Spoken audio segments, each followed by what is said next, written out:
모든 크리스천들이 하나님께로 유턴하는 그날까지 여러분의 고민과 함께하겠습니다. 신앙생활연구소 유턴에 오신 여러분 진심으로 환영합니다. 연구소장 박지윤입니다. 오늘도 고민을 함께 해결해 주실 네 분의 연구원분을 모셨는데요. 먼저 정범균 씨는 2주간 뉴욕 출장 다녀오셨어요. 네. 뭔가 심경의 변화라든가 새롭게 자극을 받았다던가 변화가 있을까요? 일단은 보고 싶었고요.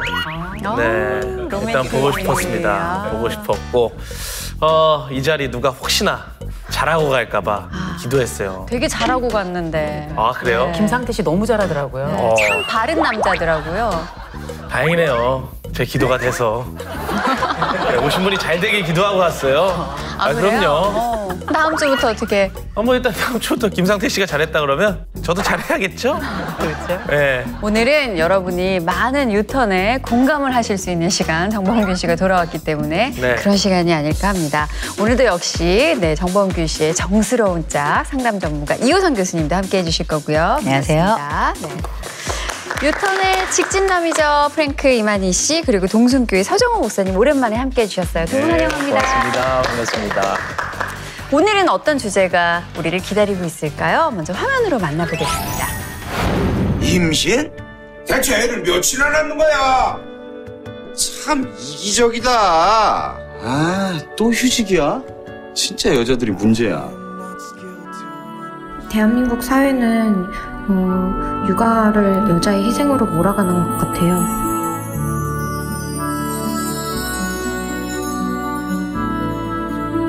서연아 그러다 늦어. 엄마 날비 안 할래. 혼자 갔다 와. 다녀와요. 날비 싫다고. 잘 좀 합시다. 죄송합니다. 셋이 괜찮으세요? 정말 완벽한 슈퍼우먼이 되고 싶지만 지금 현실은 우리 아이도 잘 못 키우고 있는 것 같고 회사에서도 남들보다 일도 못하고 있는 것 같아요. 그래서 참 이래저래 몸도 마음도 많이 지치죠.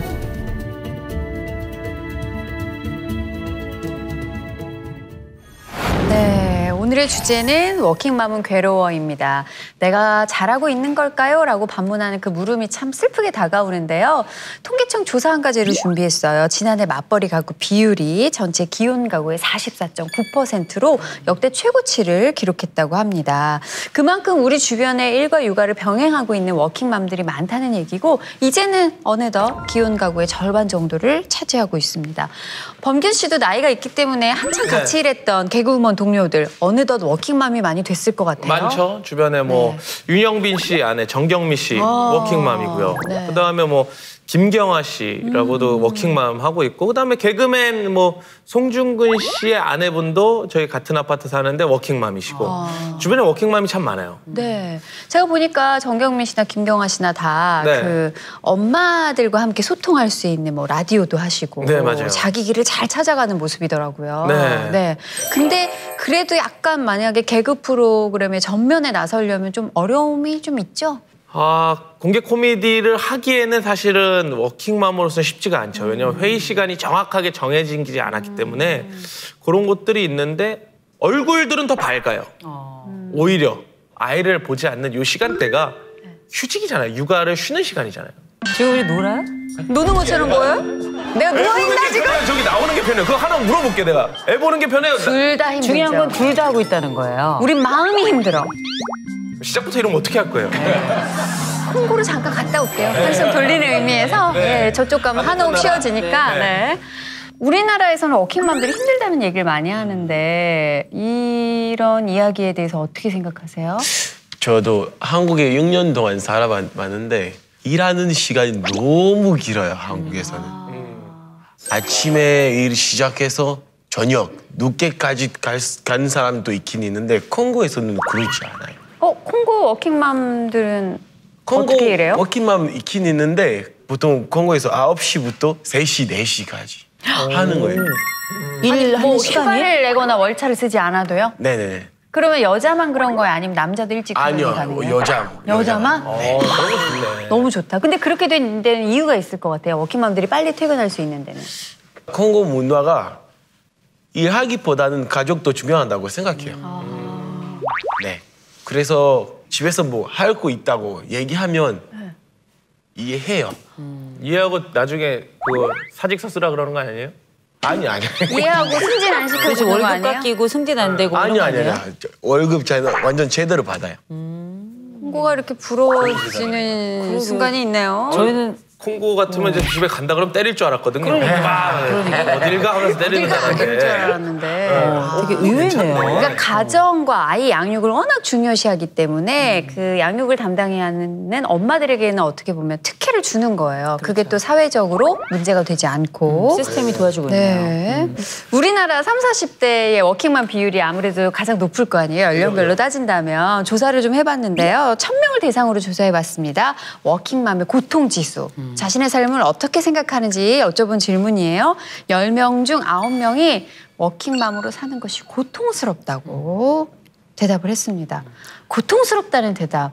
사실 매일매일 쉽게 나올 수 있는 말은 아닌데요. 네, 원인이 뭘까요? 저도 울고 싶어요. 고통스러우셨죠? 네. 네. 많이 힘들었죠. 이제 아이들이 꽤 컸기 때문에 지금은 많이 좋아지긴 했는데 이게 일도 기쁜 일이고 육아도 참 기쁜 일이거든요. 근데 왜 이 좋은 일을 두 가지 다 하면서 왜 괴롭다고 말하는가? 첫 번째로는 두 가지를 다 완벽하게 하기를 요청하는 사회 분위기가 있어요. 집에 가면 집에 일대로 완벽하게 해내야 되고 깨끗하고 애들 잘 키우고 심지어 애들이 공부도 잘해야 되고 그리고 직장에 나오면 당연히 다른 사람들하고 똑같이 일을 해야 되고 성과도 그만큼 내야 되고 퇴근 시간도 같아야 되는데 사람이 하나잖아요. 그렇다 보니까 여성들 특별히 워킹맘이라고 하는 일하는 여성들에게는 이 사회는 온통 다 과로 사회고요. 두 번째로는 막상 집에 돌아왔을 때 우리가 늘 뉴스에서 많이 듣게 되는 가사 분담률이라는 게 있잖아요. 전업주부의 남편보다 맞벌이를 하는 여성의 남편들이 가사 노동 시간이 더 적어요. 이건 뭔가 심각한 문제가 있다는 것이고 그만큼 역할이 더 많아진 그 워킹맘들의 심리적인 부분뿐만 아니라 실질적인 신체적인 괴로움도 굉장히 크다는 거고 또 한 가지는 일을 할 때도 그렇고 집안일도 그렇고 뭔가 내가 열심히 한다고 되는 것만이 아니라 시스템이 좀 도와줘야 되거든요. 이를테면은 뭐 탄력근무제라든지 아니면은 뭐 유리천장에 관련된 주제라든지 함께 그 직장 내에 어린이집을 두는 문제라든지 이렇게 시스템이 도와주어야 일도 조금 수월해지고 동시에 육아도 잘할 수 있는 환경이 되는데 이런 부분들에 대한 미비, 이런 여러 복합적이고 총체적인 문제들이 있기 때문에 워킹맘 10명 중에 9명이 난 괴롭다 이런 고백을 하고 있다고 봐야죠. 네. 사실 뭐 가사 분담에 대한 부담은 저도 워킹맘이지만 저 역시도 있거든요. 그런 부분에 대해서는 많은 워킹맘들이 지금 이 순간 공감하지 않으실까 하고요. 목사님 요즘 성도들 가운데서도 워킹맘 비중이 많이 높아졌죠? 네. 근데 대충 한번 알아보니까요. 40대는 절반인 것 같은데. 근데 30대에는 7대 3이에요. 일하는 사람이 훨씬 더 많아요. 그러니까 뭐 지금 아마 세상이 점점 많이 바뀌어 가고 있다는 생각이 좀 듭니다. 근데 아직까지는 과도기잖아요. 그렇죠. 그만큼 어려움을 호소하시는 성도분들도 많을 텐데 뭐가 제일 힘들다고 하세요? 옛날에는 대가족 제도였었잖아요. 그러니까 할머님이 애들 다 봐줬거든요. 키워주기도 하고. 그런데 이제는 딱 두 사람이 살고 있거든요. 그러니까 대가족 제도에서 곁에서 돕던 사람들이 없었으니까 당연히 남편이 그 몫을 감당을 해야 되는데 그냥 전통적인 이 남자와 여자의 일에 대한 생각은 바뀌지 않은 채 가정만 이렇게 돼버리니까 분리가 되니까. 여기에 문제가 생기는 것 같아요. 그러다 보니까 육체적으로, 심리적으로 부담이 있는 것만은 분명할 것 같습니다. 일과 가정 사이에서 오늘도 고군분투하고 있는 워킹맘들이 이렇게 속으로 내뱉는 고민들은 뭘지 저희가 좀 귀담아 들어봤거든요. 함께 보시고 얘기 계속 나눌게요.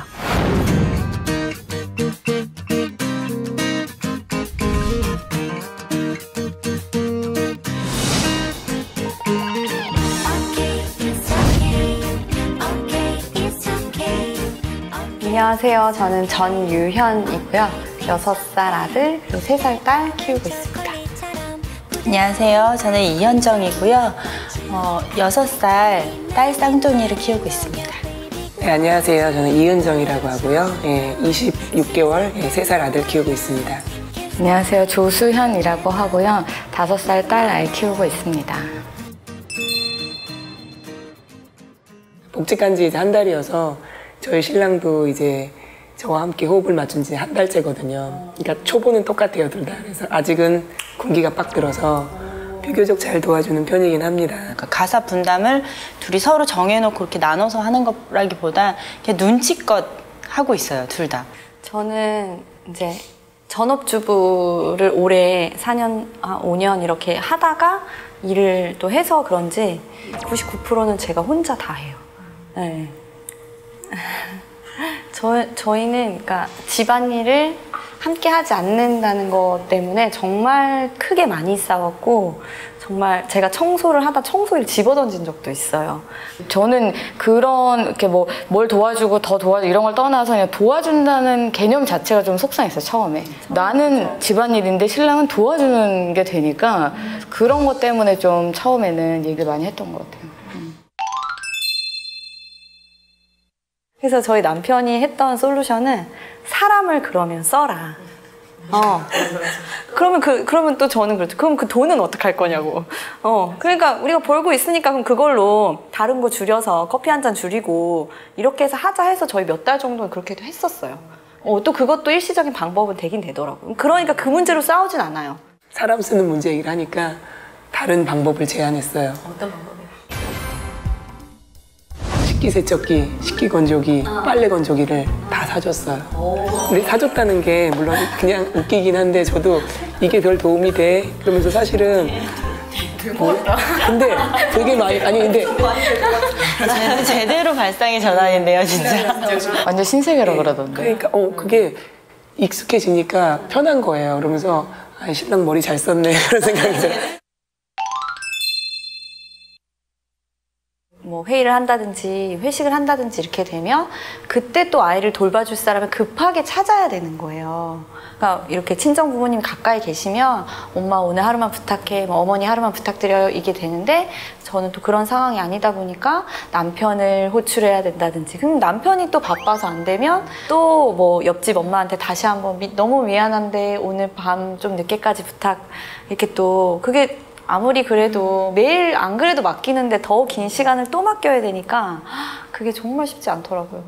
육아에서 가장 힘든 건 시간인 것 같다는 생각이 들어요. 시간에 쫓김도 있고 양질의 시간을 쓸 수도 없다는 그런 한계. 그러니까 사실은 우리가 육아를 해라는 것은 그런 기본적인 1차적인 거랑 이제 2차적으로는 이제 같이 교감하고 공감하고 애착을 쌓아가고 또 이런 건데 만나는 시간에는 우선은 1차적인 걸 다 해야 되는 숙제 같은 걸 미리 빨리 해야 돼요.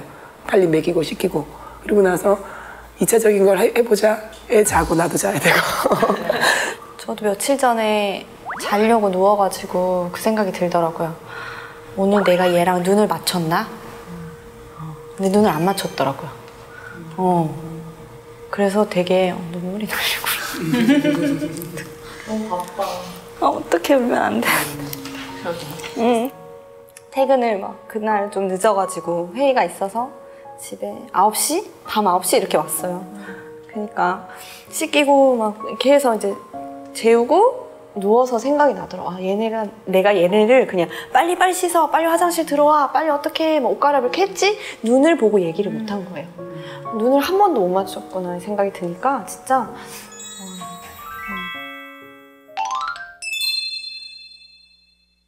사실 그 지역 공동체라고 해야 될까요? 동네가 작다 보면은 이렇게 같은 아파트에서 같은 유치원을 보내는 엄마들끼리의 그런 커뮤니티 같은 게 생겨요. 그 직장 엄마 아이를 전업 엄마가 늘 케어를 해줘요. 친근한 또 이웃 이모랑 함께 보내니까 또 그런 가정 안에서 안정감도 같이 느끼고 있고. 그러니까 저도 전업맘이었다가 워킹맘이 됐기 때문에 저도 이렇게 지금 아기를 맡기고 있거든요. 근데 그게 가능했던 게 제가 원래 전업맘이었기 때문에 원래부터 같이 친할 수 있었고 많이 마음을 나누고 이야기를 할 수 있었고 애들도 이미 친했고 전제가 처음부터 계속 워킹맘이면은 그런 사람을 만날 수 자체가 없으니까 그러니까 그리고 믿을 수 있는 사람을 또 만나는 것도 쉬운 일은 아니잖아요. 그러니까 참 그런 것 같아요. 참 이상적이고 좋긴 한데 항상 아쉬운 부분이에요. 그래서 저는 사실 제 애를 놀이터에 자주 데리고 나가요. 저희 집 바로 앞에 놀이터가 있는데 아이를 놀게 하는 의미도 있지만 얼굴 도장 찍는 것도 있어요. 저는. 그러니까 안녕하세요 이러면서 이렇게 서로 사실 아파트라는 데가 사실 다 밀집되어 있으니까 좀 알게 되니까요. 그래서 걔도 이게 서로 같이 아이를 돌보는 분위기 속에 저도 편승하려고 열심히 놀이터에 나가서 인사하고 다니고 뭐 그러고 있는데 그런 노력을 제가 할 수 있는 부분은 그거밖에 없거든요. 사실은 뭐 다른 게 없다 보니까. 그래서 그냥 믿음을 갖고 그날 돌파해서 나가는 거예요. 그거 끝나면 그 다음 저는 그런 접근 방식을 취하고 있습니다.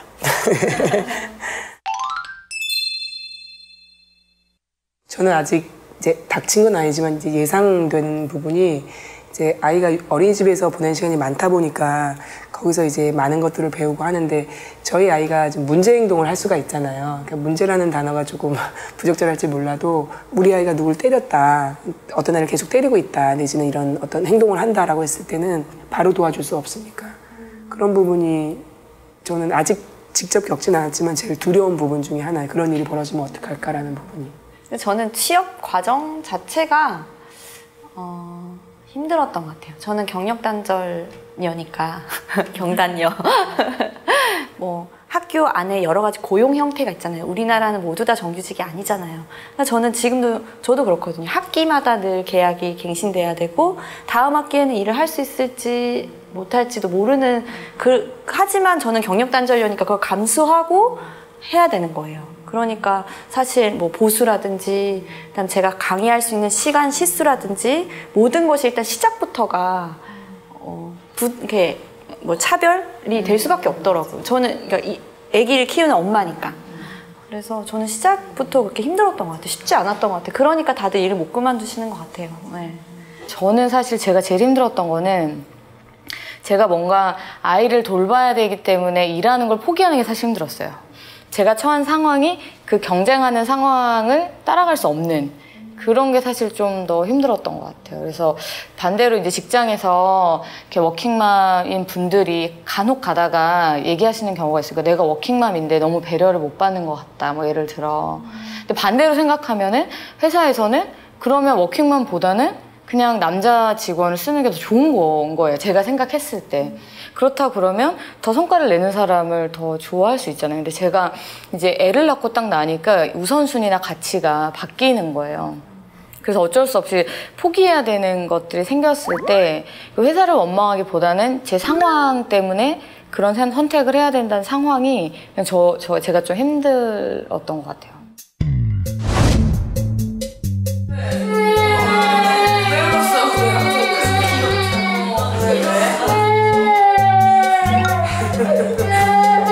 사실 저희 워킹맘이니까 너무 리얼하잖아요.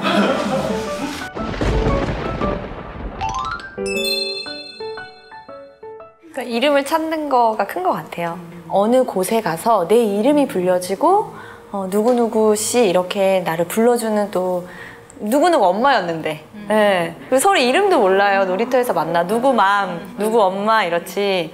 네. 제 이름을 전화번호를 심지어 주고받아도 이름을 저장하지 않거든요. 애기 이름을 저장하거든요. 누구누구 엄마 이렇게. 근데 제 이름을 다시 찾은 거 또 새로운 기쁨이 있는 것 같아요. 우리 아이들과 같은 또래 아이들과 함께 수업을 하다 보니까 그러니까 자기 친구들이 유치원 친구들이 나를 선생님으로 불러준 거 엄마를 선생님으로 불러준다는 거에 대해 굉장히 기뻐하더라고요. 그래서 우리 엄마는 무슨 선생님이야 라고 얘기를 할 때 아이들이 내가 하는 일을 통해서 되게 기쁨을 느낀다는 거를 봤을 때도 굉장히 기쁜 마음이 들더라고요. 자부심이 느껴진다고 해야 될까요? 제 일에 대해서. 그리고 어찌되었건 우리에게 이런 환경이 주어지고 그런 것은 또 할 만한 능력이 있기 때문이 아닌가 싶은 생각이 들거든요. 힘을 주시겠죠. 그렇기 때문에 오히려 불만의 요소를 찾기보다 감사하면 될 것 같아요. 좀 더 힘내서 감사하시라고 말씀드리고 싶습니다. 네, 워킹맘의 삶을 고달프게 만드는 여러 가지 요소를 만나봤는데요. 막 눈물 짓고 힘들다고 하시는 가운데 속으로 그런 걱정이 들더라고요. 혹시 시청하시는 시청자분들께서 그렇게 힘들면 가정으로 돌아가시면 되지 않냐 이런 원론적인 이야기가 나올까 봐 힘들었는데요. 저희가 오늘 방송을 하는 취지는 전업맘과 워킹맘을 비교하자는 게 아닙니다. 어떻게 보면 워킹데디와 워킹맘의 상황이 왜 이렇게 다른가에 대해서 얘기하고자 하는 취지니까 그 취지를 좀 잘 이해해 주셨으면 좋겠고요. 힘든 원인 가운데 하나가 가사 분담 이야기가 나왔어요. 네, 맞벌이 가구의 매일 평균 가사 노동 시간을 조사해 봤습니다. 아내는 3시간 14분이었고요. 남편은 얼마였을 것으로 예상하세요? 매일? 남편도 뭐 한 2시간 정도는. 네. 40분을 기록하셔서 네, OECD 국가 중에 최하위. 남성에 비해서 여성이 5배나 가사 노동을 많이 하고 있다는 조사가 나왔습니다. 네. 범규 씨는 어떻게 가사 노동하고 계세요? 저는 일단 청소기 제가 돌리고요. 빨래. 저희 집도 제가 돌리고 제가 갭니다. 그런 것도 이제 와이프가 시켜서 하기 때문에 대한민국의 남자들은 요즘 이렇게 합니다. 다. 혹시 시키지 않는데도 할 의향이 있나요? 시키니까 일단 하고요. 아니 시키면 안 할 거잖아요. 일단 우리 하나님께서 하와를 만들고 그다음에 아담과 이브를 만들었을 때 역할 분담을 나눠줬어요. 자, 어디를 우리가 남자의 갈비뼈를 빼서 아내를 줬습니다. 이 이유는 무엇이냐? 남자는 여자가 도와주고 보필해 주어야 살 수 있는 동물이다. 이런 느낌부터 가져줘야 돼요. 그때는 남자가 소치고 양치고 다 했어요. 여자는 집에 있고. 지금도 남자가 열심히 돈 벌고 네. 하면 되잖아요. 그럼 정범규 씨 혹시 따님이 있으세요? 딸 있죠. 무조건 그럼 직장생활 하지 말라고 얘기할 거예요? 집에 있으라고 너는? 결혼 전까지는 네. 직장 하다가 결혼 전까지만 꿈을 가지라고? 아니 그 꿈이 아니라 이렇게 또 공격을 받으면 안 되는데 그럼 모든 여성들의 꿈은 전업주부여야 되는군요. 아니 그런 꿈이 아니라 이렇게 싸잡아서 가면 오해받을 수도 있는데 그런 게 있어요. 가정이 먼저여야 됩니다. 남자들도 꿈을 굉장히 많이 포기해요. 우리가 전원맘 이야기를 해서 그렇지 전원데디어 저보다 더 눈물 납니다. 알아줘야 돼요. 근데 우리가 그러면 사회가 집에서 살림하세요, 남자들. 괜찮네 그거. 아내가 나만큼 벌면 나도 한다 그랬어요. 아내가 더 많이 벌면 저는 충분히 집에서 진짜 애만 볼 자신 있어요. 이쯤에서 궁금해지는데요. 콩고도 워킹맘들이 한 40% 정도 있다고 들었는데 가사 분담은 어떻게 하고 있어요? 근데 콩고에서는 원래 남자가 집안일을 하면 다른 사람들이 힘들게 산다고 생각해요. 뭔가 청소하고 뭔가 이거 하고 와이프가 시켰다고 그러는 거예요. 나쁜 와이프가. 이 남자가 아내를 나쁜 여자를 만드는 거네요. 그렇게 아내를 저렇게 나쁜 여자를 만들다니 나쁜 그래서 남자. 남편들이 뭐 도와주는 마음이 있어도 아내를 위해서 문을 닫고 자기가 아내를 위해서. 그렇게. 아내가 욕 먹을까 봐. 그러면 프랭크 씨는 어떻게 할 거예요? 저는 결혼을 하고 나서 저는 무조건 도와줘야죠. 저게 이제 한국 정서에 많이 찌들었어요. 제가 볼 때는 콩고에 있었으면 저런 생각을 가질 수가 없는데 프랭크 같은 글로벌 인재들이 이제 콩고에 다시 돌아가면서 콩고도 많이 바뀔 거예요. 제가 볼 때는 과도기예요. 플랭크가 콩고로 돌아가는 순간 다시 콩고 사람으로 됩니다. 이 한국 마인드를 버리고 문을 걸어 잠그나요? 문을 걸어 아내를 잠그고. 위해서? 밥해 이렇게 하는 다시 프랭크로 돌아갈 수 있어요. 과도기 이전 세대라고 할 수 있는 목사님께 여쭤보겠습니다. 네, 목사님도 예전에 사모님 일찍이 워킹맘이셨다고 들었어요. 그랬죠. 흔치는 않은 상황이잖아요. 다른 사모님들이. 신학교 다닐 때 우리 집사람이 학교 교사로 일했죠. 근데 이 얘기하기 전에 이제 분담 얘기가 나오니까 결혼하고 일주일 만에 대판 싸웠어요. 이유가 뭐냐면 간단한 거예요. 그 이불 개고 이불 개서 놓고 이불 깔고 그런 거 있잖아요. 근데 옛날에 이불은 굉장히 무겁고 두꺼워요. 그럼요. 요가 엄청 무거웠죠. 엄청 무거웠어요. 근데 우리 집안은 완전히 유교적 전통적인 집안이었고 그런 거 손 댈 수가 없었고 그러니까 나는 내가 그런 걸 개야 된다고 생각도 해본 적이 없었고 깔아본 적도 없고 그래서 우리 결혼한 우리 새색 씨 욕먹일까 봐 일주일을 제가 올려놓고 내려놨단 말이에요. 근데 일주일 하다가 보니까 조금 화가 나. 그래서 당신 어떻게 여자가 이불을 안 개냐. 그랬더니 우리 집사람이 눈이 동그라지면서 그 무거운 걸 어떻게 여자가 합니까? 라고 말을 하는 거예요. 그러면 당신 집안에서 어떻게 했냐 그랬더니 장인 어른이 100% 장인이 하신 거예요. 그러니까 우리 아내로서는 스스로 이거 당연히 남편이 하는 거.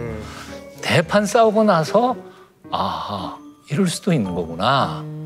시각이 달라진 거죠. 어떻게 합의 보셨는지 너무 궁금한데요. 네, 그 이유에서 그거야 당연히 내가 했죠. 왜냐하면 그 무거운 거를 여자가 든다는 것 자체가 논리적으로서는 그게 맞다. 설득이 되네. 근데 요즘 느끼는 거는 바로 그런 것 같아요. 남자들이 좀 깨닫는 게 좀 둔해요. 그런 건 사실이에요. 그렇지만 철이 좀 들기 시작하고 앞뒤를 분별하기 시작하면 남자들이 당연히 돕지 않아요? 네. 도와야 되겠죠. 그나마 참 요즘 침대 문화가 많이 발달해서 요가 없어진 게 다행이네요. 그렇죠. 요마저 있었다면 우리가 얼마나 더 많이 싸웠을까 하는 생각이 목사님 이야기 들으면서 생각이 났어요. 네, 맞벌이 부부는 늘고 있는데 아내에게만 가사나 육아가 집중되고 있는 이유도 역시나 유교적인 생각의 연장선상일까요? 어떨까요?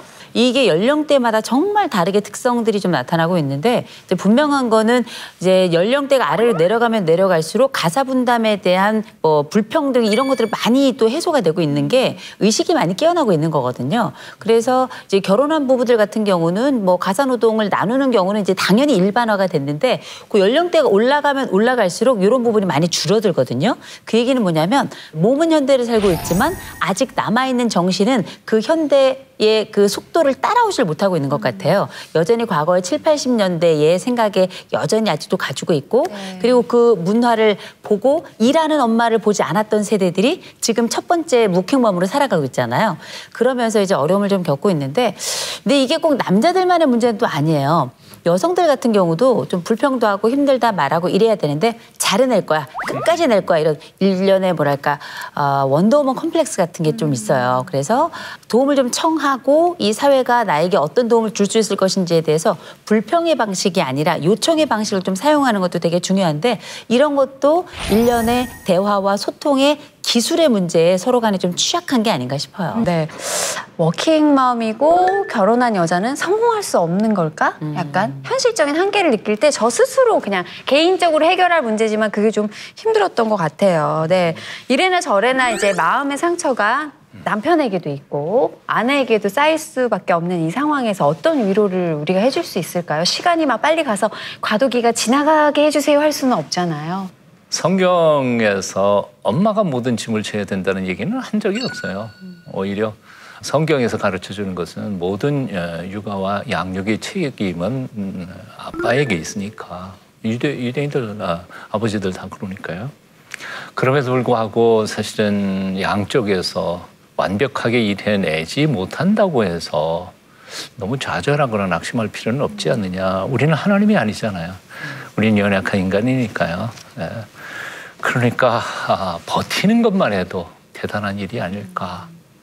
튀는 것만 해도 나 참 대단하다. 그리고 스스로 자긍심을 가지면서 남편도 모르고 시어머니도 몰라도 하나님만은 나의 이 어려움을 알고 계신다는 믿음으로 끝까지 버텨가는 것이 좋지 않을까 하는 생각 해봅니다. 그러다가 도저히 정말 못 버티겠다 그런다면 그만둬야죠 뭐.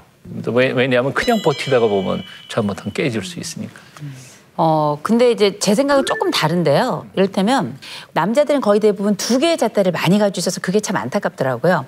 직장에 가서는 여직원이 들어와서 뭐 임신이나 출산 이런 걸로 하는 걸 별로 안 좋아해요. 왜냐하면 그 일을 또 내가 또 떠맡아서 해야 되는 부분도 있으니까 그건 안 좋아하면서 내 아내는 그 일을 다 해내길 또 원한단 말이에요. 그러면서 힘들어서 직장 그만두려고 그러면 대출은 어떡할래? 이렇게 또 얘기를 해요.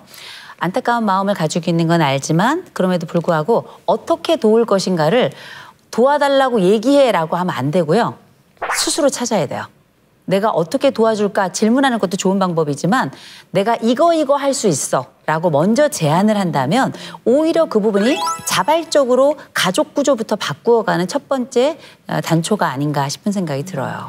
저희가 이 과정 중에서 유일하게 모두가 동의하고 찾을 수 있던 해법 하나는 가사 분담이었어요. 가사 분담에서만큼은 이 일을 제기하시는 분들이 없을 것 같고 잠깐 얘기가 나왔지만 남성들의 어떤 이중적인 시각 때문에 직장에서의 또 이중고가 있거든요. 직장에서 여성들이 겪는 아픔. 네, 그 부분에 대해서 얘기를 해볼까 하는데요. 서울시 직장맘 지원센터에서 올해 상반기까지 진행한 상담 내용을 근거로 네, 총 15,460건 가운데 80%, 즉 10건 중에 8건이 출산 휴가나 육아휴직 같은 직장 내 고충과 관련된 내용이 많았다고 합니다. 그러니까는 어떻게 보면 가사 분담, 뭐 아이를 양육하는 문제, 내 시간이 없는 것도 힘들지만 직장에서 받는 차별이나 고충이 더 크다는 얘기였던 것 같아요. 그래서 범균 씨는 혹시 직장에서 나도 모르게 이런 분위기를 느꼈다거나 혹은 내가 행하지는 않았나 하는 생각되는 부분이 있으세요? 첫째를 낳았을 때는 개콘을 하고 있었어요. 개콘을 하면은 아무래도 회의가 계속해요. 그다음에 수요일날 녹화 끝나고 나면은 이제 일주일 동안 정말 고생들 많이 했으니까 같이 뭐 맥주나 소주 한 잔씩 이렇게 먹는데 어느 순간부터 제가 이제 그 자리를 갈 수가 없다 보니까 아무래도 이제 애를 보러 가야 되니까 안 그러면 이제 와이프의 불호령이 떨어질 수 있기 때문에 들어가야 되거든요. 그러고 나서부터는 뭔가 후배들하고 거리감이 생겨요. 나도 모르게. 그들이 하는 대화에 나도 이제 공감할 수가 없고. 어제 무슨 얘기가 있었지? 또 궁금한데 네. 물어볼 수는 없고. 그 얘기 굳이 내가 들어서는 너무 선배인데 그것까지 뭐 알라 그래 이렇게 볼까 봐. 그래서 내가 육아맘은 아닌데 그때 그런 걸 많이 느꼈죠. 네. 프랭크 씨도 아까 그 워킹맘들이 겪는 고충, 직장에서 힘든 얘기 들으셨잖아요. 어떤 생각이 들었어요? 워킹맘이라면 눈치 봐야 된다는 게 좀 이해가 안 되는 거예요. 콩고 같은 경우에는 워킹맘 완전 페이버 많이 주는 거예요. 왜냐하면 아기를 돌봐주는 사람이 없으면 아기도 힘들고 엄마 마음이도 뭐 일하면서 집중이 안 돼요. 그럼요. 먼저 뭐 집에 간다 그렇게 하면 도와줄 수밖에 없는 거예요. 오히려 직장 내 인식에 있어서는 콩고가 조금 더 생각이 열려 있네요. 그러니까 여기가 에덴 동산이에요. 워킹맘을 배려하는 그런 문화가. 그래서 한국에서 그런 거 좀 이해 안 가는 거예요. 그런데 직장에 가서 눈치까지 받는다면 더 힘들 것 같은데 직장 내 고충으로는 어떤 사례가 있을까요? 많죠. 하나부터 10까지 뭐 고충을 따지자면 어마어마하게 많은데 우리가 이제 남성과 여성이 함께 일을 하는 경우도 있지만 여성 근로자가 더 많은 직장들이 있잖아요. 이런 데서 임신이나 출산이 진짜 어렵다는 거예요. 육아가. 왜냐? 누군가 임신을 하고 출산을 하게 되면 이 사람이 맡은 일을 다른 사람이 떠맡아야 되는 거예요. 임신 순번제 이런 거 정하잖아요. 이번에 네가 임신해, 이번에 너 임신해 이런 식으로 정해놓고. 사실 그거를 우리가 어떻게 해요? 사실 내 텀 돌아가면은 지나가 못하면은 다시 텀 때까지 기다릴 수도 없는 거고. 그러니까. 근데 이런 일이 벌어지는 게 뭐냐면 사실상 같은 직장, 특별히 어떤 한 영역에서 여성이 임신이나 출산을 하게 되면 이 부분이 회사에 폐를 끼치는 걸로 이렇게 인식이 된 거예요. 이 저출산 시대에도. 그렇다 보니 내가 임신하는 것도 좀 미안해. 또 출산하는 건 더 미안해. 오래 쉬어야 되니까. 그리고 나서 경력 단절이 됐다가 다시 돌아오면 더 미안해. 왜? 일이 또 낯서니까. 여러 가지 복잡한 의미로 이 동료들 사이에서도 불편하고 오너, 그 전체의 그 뭐 사장님이라든지 회장님 이런 분들도 사실은 생산성 자체가 떨어지거든요. 그러니까 다들 별로 그렇게 달가워하지 않는 건데 이거는 가족 중심의 문화가 아니라 일 중심의 문화라서 그래요. 우린 일을 해야 되거든. 근데 지금까지 뭐 우리가 성장하느라고 열심히 일한 게 잘못은 아니지만 이제는 조금 구조가 변화하고 있고 사회적인 요청이 좀 달라지고 있는데 이 부분에 대해서 아직도 가장 수정하기 어렵고 움직이지 않는 부분이 일터, 그중에서도 여성들이 이제 많이 일을 하는 이 일터에서 오히려 여성들이 조금 더 힘든 구조를 만들어내는 이런 측면이 좀 있다고 봐야 되겠죠. 네, 같은 여성들끼리도 아유 누구는 애 안 낳아봤나, 뭐 혼자 누구는 애 안 키워봤나 이런 말들이 현실적으로 오고 가기는 할 거예요. 그럼요. 네, 여성들에게 상처를 받는다면 더 큰 상처가 될 것 같은데요. 네, 마지막으로 남아있는 시청자분의 고민이 사연이 하나 남아있는데요. 제가 한번 소개해 드릴게요. 1년 육아휴직 끝에 복직을 눈앞에 둔 워킹맘입니다. 막상 기저귀도 못 된 아이를 남의 손에 맡길 생각을 하니 너무 심란하네요. 제 욕심 때문에 아이에게 못할 짓을 하는 건 아닐까 죄책감이 드는데요. 그렇다고 일을 그만두자니 경력 단절이 두렵습니다. 회사에서 지금의 위치에 오르기까지 했던 고생들이 물거품이 되는 건 아닌지 속상하고요. 저는 어떤 선택을 해야 할까요? 네, 아이 곁에 있고 싶기도 하고, 네, 경력 단절이 될까 두려워서 내 일을 더 열심히 해나가고 싶기도 하고, 두 마리 토끼를 잡자니 현실이 너무 고달프고 어떤 얘기를 해줘야 될까요? 아, 이거 좀 어렵네요. 그쵸, 고민이. 근데 저 같은 느낌은 저는 일을 일단 하라고 말씀을 드리고 싶고, 일단은 우리나라 뉴스가 문제가 좀 있어요. 왜냐하면 안 좋은 기사만 너무 나요. 어린이집에도 사실 좋은 선생님이 많습니다.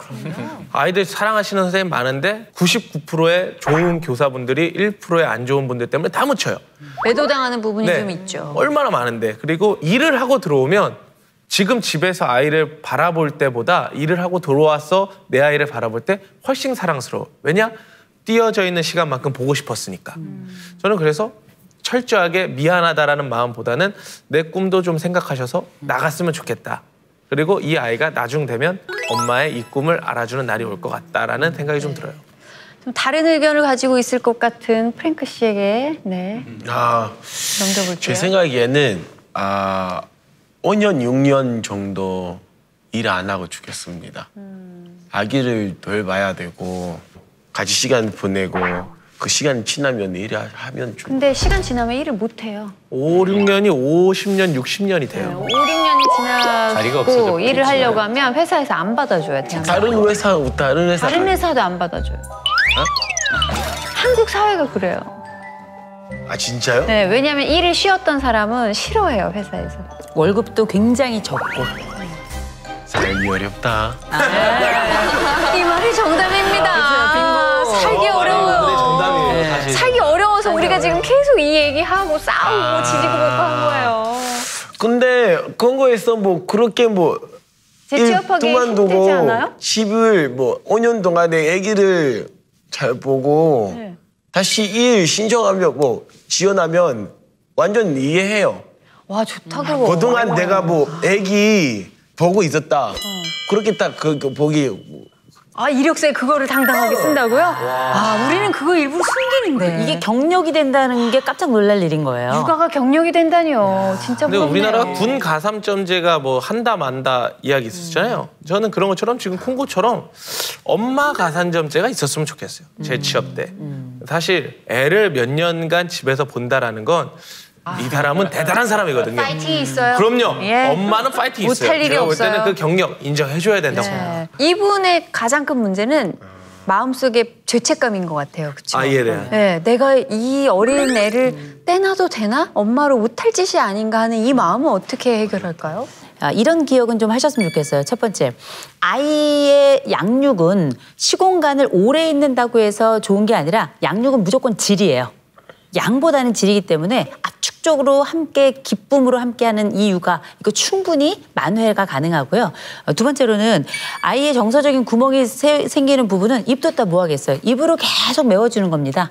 아이에게 끊임없이 계속 고백하고 아이에게 좋은 이야기를 해주면서 아이의 안정감을 만들어내는 거, 이거 충분히 가능한 일이고요. 그다음에 세 번째로 이제 보통 우리가 아이들에게 미안하다고 얘기를 많이 하잖아요. 저는 반대하는 사람이에요. 아이에게 엄마가 옆에 없어서 미안해 이렇게 이야기하잖아요. 그럼 아이들은 그 이야기를 듣고 들었다가 딱 본인이 뭔가 요청할 게 딱 생겼을 때 제 성장 과정에 엄마는 없었잖아요. 그러니까 책임지세요. 그러면 오히려 이보다는 네가 혼자 이걸 잘 내어주고 잘 견뎌줘서 고맙다. 쏘리보다는 땡큐를 선택해야 되는 거예요. 그래야 이 아이는 성장하고 발달하거든요. 이 성장과 발달을 위해선 엄마의 죄책감은 안 보이게 하고 이 노출의 방법도 긍정적인 방법을 하는 게 훨씬 더 모두의 관계를 위해 좋다는 거. 그걸 꼭 기억하셨으면 좋겠어요. 네. 목사님은 어떤 위로 해주고 싶으세요? 저는 아주 본질적인 얘기를 조금 짚고 넘어가고 싶어요. 뭐냐 하면 직업관에 대한 거죠. 소명에 대한 거죠. 하나님이 내게 주신 달란트가 있어요. 소명이 있어요. 그리고 내가 할 일이 분명히 있어요. 그렇다면 좀 힘들어도요. 우리 교수님처럼 저렇게 당당하게 잘 견뎌요. 양쪽 100% 완벽한 만도 아닐지 모르지만 잘하시는 분들이 참 많거든요. 그저 제가 드리고 싶은 말은 버티라. 버티다가 보면 이겨낼 수 있는 순간이 있을 것이라고 말씀드리고요. 우리 기독교 신앙의 핵심은 임마누엘입니다. 하나님이 우리와 함께 계신다는 거죠. 나 혼자 사는 거 아니니까, 나 혼자 버티는 거 아니니까 그분과 함께 잘 이겨나가시도록 또 그렇게 기도해드립니다. 네. 많은 워킹맘들 그리고 전업맘들 그리고 그 사이에서 고생하고 있는 우리 아빠들도 환하게 웃을 수 있는 그런 날이 빨리 왔으면 좋겠네요. 저희 신앙생활연구소 유턴 오늘 여기까지고요. 함께 얘기 나눠주신 우리 연구원분들 감사드리고요. 시청자 여러분 고맙습니다.